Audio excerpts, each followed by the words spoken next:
Bonjour à tous, c'est Nathan de l'association Panache. Je vous retrouve aujourd'hui pour une séance d'activité physique. Aujourd'hui, le format, ça va être un format sur 3 tours où vous allez faire 15 répétitions par exercice dans chaque minute.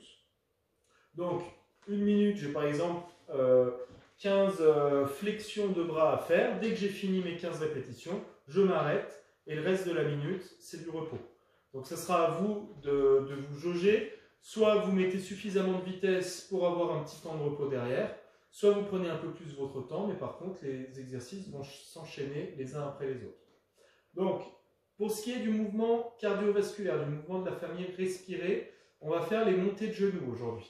Donc, les montées de genoux, on vient en se tenant bien droit, monter les genoux l'un après l'autre. Soit on le fait en sautillant, mais ça implique quand même pas mal d'impact au sol, soit vous pouvez le faire en gardant toujours un contact sur la pointe de pied avec le sol.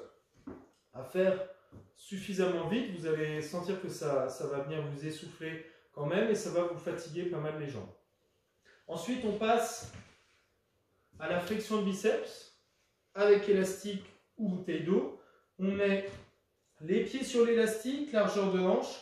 Je viens ouvrir les mains, donc j'ai les paumes vers le ciel.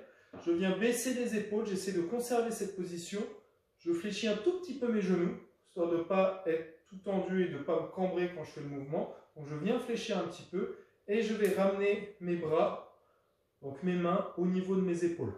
Quand je fais en sorte de ne pas trop avancer les bras. On essaye d'être vraiment fixe sur les coudes, sur les épaules. Le mouvement se fait uniquement avec le biceps.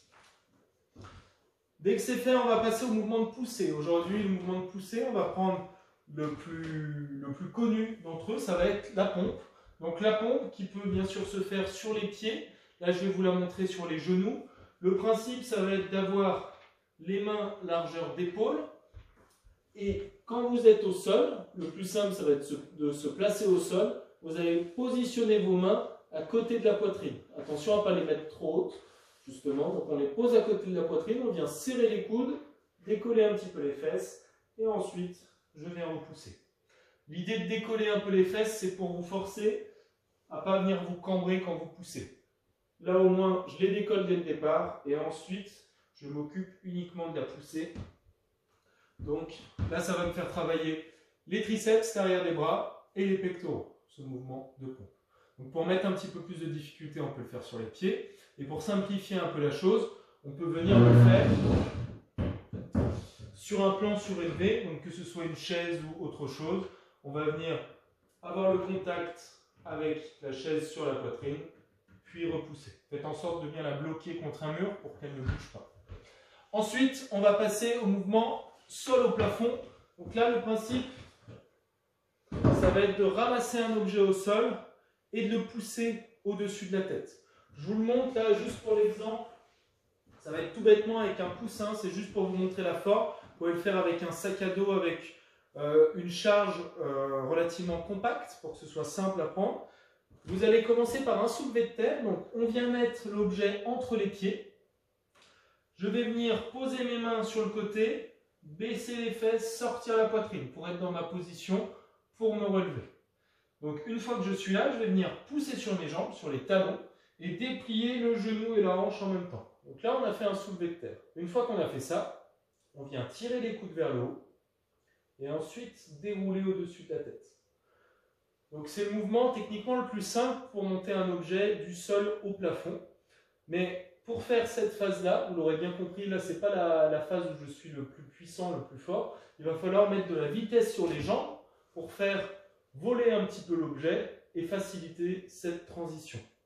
Donc, je viens me positionner, je regarde moins devant, je sors la poitrine, je pousse sur les jambes, je tire et je déroule. Et on va enchaîner les 15 répétitions de cette manière. Une fois que c'est fait, on va passer pour les jambes au squat, aux flexions de jambes. Donc là, je mets les pieds largeur d'épaule, les pointes de pied un tout petit peu tournées vers l'extérieur. Et je vais faire en sorte de venir m'asseoir en poussant les genoux à l'extérieur. Dès que je suis descendu à peu près, si possible, avec les fesses au niveau du pli du genou, je vais venir repousser pour me redresser. Là, je me force à avoir les bras vers le ciel pour ne pas venir m'écraser, venir m'enrouler. Je me tiens bien droit, je regarde devant, je fais ma flexion et je repars. La flexion, si elle n'est pas faisable entièrement, on peut bien sûr avoir une cible, ça peut être une chaise où vous allez venir vous positionner, faire votre flexion, effleurer la cible et repartir. Là, le principe, c'est pas de venir vous asseoir complètement, parce que si vous vous asseyez complètement et vous vous relâchez, vous aurez cette transition à faire à chaque fois qui n'est pas forcément évidente et où musculairement vous vous relâchez. Ce qui serait bien, c'est de garder de la tension musculaire tout le long du mouvement. Et ensuite, on vient faire, toujours là je vous le montre sur la chaise, pour la sangle abdominale, on va faire les relevés de jambes. Donc là, vous vous positionnez toujours sur votre chaise, assis. Vous venez vous maintenir avec les mains et vous allez remonter les genoux en direction du buste le plus haut possible. Je descends, là mes pieds ne touchent pas le sol et je viens remonter contre moi. Pareil, 15 répétitions et le reste c'est du repos. On fait ça 3 tours. Bon courage, n'hésitez pas à poser vos questions en commentaire ou à nous contacter par mail et je ferai en sorte d'adapter les entraînements et de voir comment on peut arriver à faire le maximum de choses. Bon courage et à la prochaine fois.